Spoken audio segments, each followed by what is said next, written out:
Welcome back to PIDE. PIDE फिर आपके सामने हाजिर है नॉलेज लेके। हम जो रिसर्च करते हैं आपके सामने वीडियो की शक्ल में पेश करते हैं, आपको एक मीठी गोली देते हैं। उम्मीद है आप खा रहे होंगे। अच्छा जी, आज हम डिस्कस करेंगे doctor Zeeshan. Doctor Zeeshan pied में सीनियर रिसर्च इकोनॉमिस्ट हैं, सीनियर फेलो।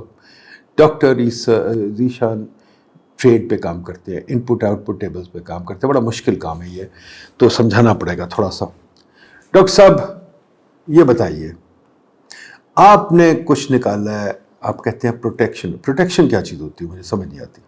प्रोटेक्शन असल में ये है कि गवर्नमेंट ने बेसिकली रेवेन्यू इकट्ठा करना है, ठीक है। तो गवर्नमेंट क्या करती है, बजाय कि हम एक ट्रेड पॉलिसी को लें, एफबीआर क्या करता है, एफबीआर कहता है कि ये आसान है, आप टैरिफ बढ़ा दें।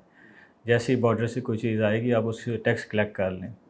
तो बजाय कि हम अपनी एक ट्रेड पॉलिसी रन करें, हम अपनी जो टैक्स कलेक्शन पॉलिसी है वो उस पर डिपेंड करती है। तो टैरिफ ये है कि गवर्नमेंट चूँकि टैरिफ बढ़ा देती है तो उससे ये होता है कि डोमेस्टिक प्राइसेस बढ़ जाती हैं। हमारा प्रोटेक्शन में एक और बड़ा अजीब ख्याल है। हम एक चीज़ कहते हैं इंडिजनाइजेशन। इंडिजनाइजेशन क्या चीज़ होती है?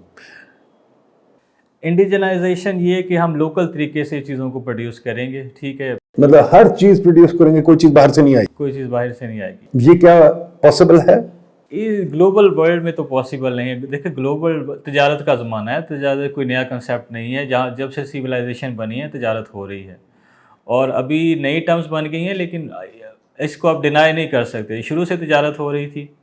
तो बेसिक मकसद तो यही है, जो चीज़ें आपको सस्ती पड़ती हैं तो वो अपने मुल्क में वो बनाएं, जो चीज़ें आपको सस्ती नहीं पड़ रही तो आप एक बड़ा मजेदार पेपर है, शायद आपने पढ़ा होगा, आई पेंसिल। 1950s में एक बंदे ने लिखा था कि जी एक पेंसिल के हवाले से पेंसिल की कहानी लिखी। उसने कहा कि मैं एक पेंसिल हूं और मैं आपको बताता हूं मैं कैसे बनी। कि जनाब मुझे बनाने के लिए चंद चीज़ें दरकार थी।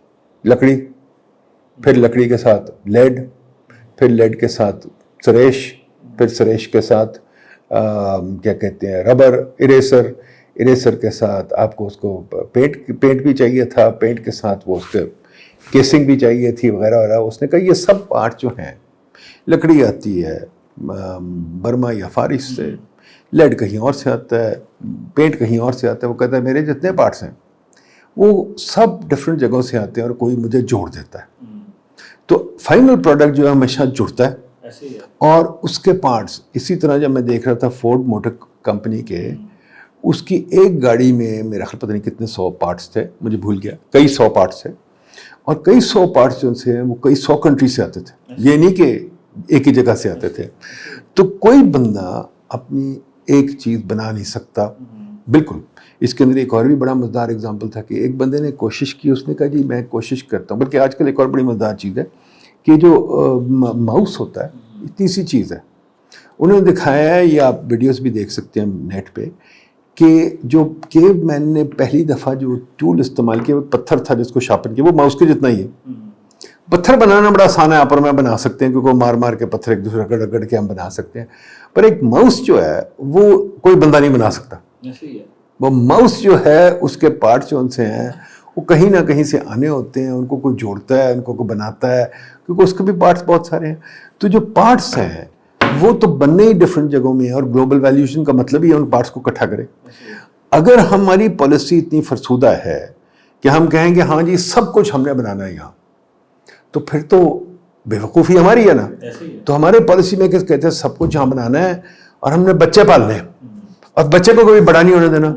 जैसे कि जिसान साहब आपका बच्चा हो 18 साल का, उसको मैं कमरे से बाहर नहीं जाने देना, मैं अपने घुटने के साथ लगा के रखना है। और तूने कभी जाके गेम नहीं खेलनी, तूने कभी जाके पढ़ना नहीं, क्योंकि तुझे चोट लग जाएगी अगर तू खेलेगा, तू हार जाएगा किसी से, और अगर तू गया खेलने के लिए तो शायद तू कोई फर्स्ट आ जाएगा, तू फर्स्ट नहीं आएगा, मेरे लिए तू हमेशा फर्स्ट रहेगा। तो बच्चा तो फिर मेरा ख्याल है कभी दुनिया में जाने के काबिल ही रहेगा। तो हमारी इंडस्ट्री भी क्या यही हो गई है? ऐसी है, इंडस्ट्री को बाहर जाने की आदत नहीं रही, डरते हैं कंपटीशन से, इवन कि कंपैटिबल भी नहीं है। अगर बाहर से कोई इनके साथ तजारत करना चाहता है, तो अगर आप तजारत करना चाहते हैं, अगर आप एक्सपोर्ट्स अर्न करना चाहते हैं, तो आपको ग्लोबल वैल्यू चेन्स का हिस्सा बनना पड़ेगा। اب گلوبل ویلیو چینج تو اتنی زیادہ ایوالو ہو گئی ہیں کیونکہ ہم لوگ بڑی دیر سے آئسولیشن میں رہے ہیں. ہمارے پاس نہیں ویلیو چین سے کا مطلب پہلے ویلیو چین بھی تو سمجھا دیں نا. ویلیو چین یہ ہے کہ جیسے ابھی آپ نے بتایا کہ آئی پینسل بنتی ہے تو اس کے اوپر مختلف چیزیں اکٹھی ہو کے وہ پنسل بنتی ہیں. تو مختلف ملکوں کے اندر مختلف کمپنیاں ایون کہ ساری پنسل نہیں بناتی, صرف اس کے پارٹس بناتی ہیں جن پہ وہ اچھا کام کر سکتی ہیں. تو ویلیو چین یہی ہے کہ اگر میں پنسل ہوں, لیڈ ہے تو میں اچھا لیڈ بنا سکتا ہوں, سستا لیڈ بنا سکتا ہوں, میں صرف لیڈ کنٹریبیوٹ کروں گا, پوری کی پوری پنسل نہیں ایڈ کروں گا. تو یہ گلوبل ویلیو چین یہی ہے کہ پوری دنیا کے اندر مختلف کمپنیاں جس میں ان کی اسپیشلائزیشن اچھی ہے اور کاسٹ پروڈکشن کم ہے وہ کنٹریبیوٹ کرتی ہیں. تو کیا ہم ہار اس وجہ سے رہے ہیں کہ ہماری سوچ بڑی فرسودہ ہے, ہمیں سمجھ نہیں آ رہی کہ کیا کریں. ہم ایک انڈسٹری کو پروٹیکٹ کرتے اور کہتے تو سب کچھ بنا, بھائی جو بنا نہیں سکتا بندہ, جسٹ لائک کہ میں آپ کو اگر کہوں کہ آپ اپنا کھانا اگا کے پکا کے سب کھائیں گے تو پھر آپ اور تو کوئی کام نہیں کر سکتے. ایسے ہی ہے.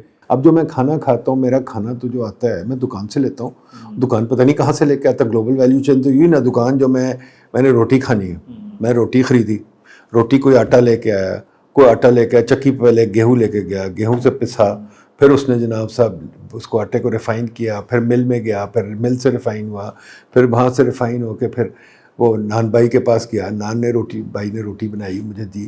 تو کتنی سٹیپس ہیں اور ان سٹیپ میں کتنے بندے انوالوڈ ہیں. ایک بندہ تو نہیں, ہمارا گرو ایڈم اسمتھ یہی کہتا تھا, بھائی بہت لوگ ایک چیز بنا کے مجھے جو چیز ملتی ہے ایز اے کنزیومر اس میں تو ہزاروں لوگ لگے ہوتے ہیں.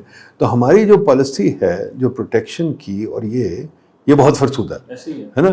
ٹھیک ہے, there you go ladies and gentlemen, ہم نے آپ کو سمجھایا ہے کہ ہماری پالیسی یہ کتنی, کیا میں کہوں, معصومانہ ہے, سوچا نہیں گیا.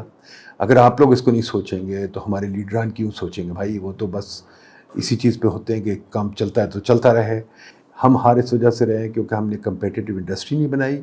ہم نے بچے کو بہت دیر پروٹیکشن دی ہے, بچہ بوڑھا ہو گیا, ایکسپورٹ نہیں کر سک رہا, بچہ کھیل نہیں سک رہا. اس چیز کو اگر ہم ٹھیک نہیں کریں گے تو کبھی ٹھیک نہیں ہوگا. اور یہ جو خیال ہے کہ سب کچھ پاکستان میں بنے, غلط بات ہے.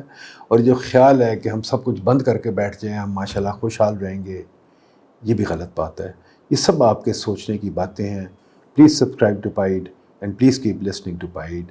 پائیڈ ویبینارز بھی کرتا ہے, بہت کچھ کرتا ہے. آپ پائیڈ کو پلیز سنیں, فالو کریں ٹویٹر پہ بھی, اور دیکھیں پائیڈ کیا کہہ رہا ہے. بہت شکریہ, خدا حافظ.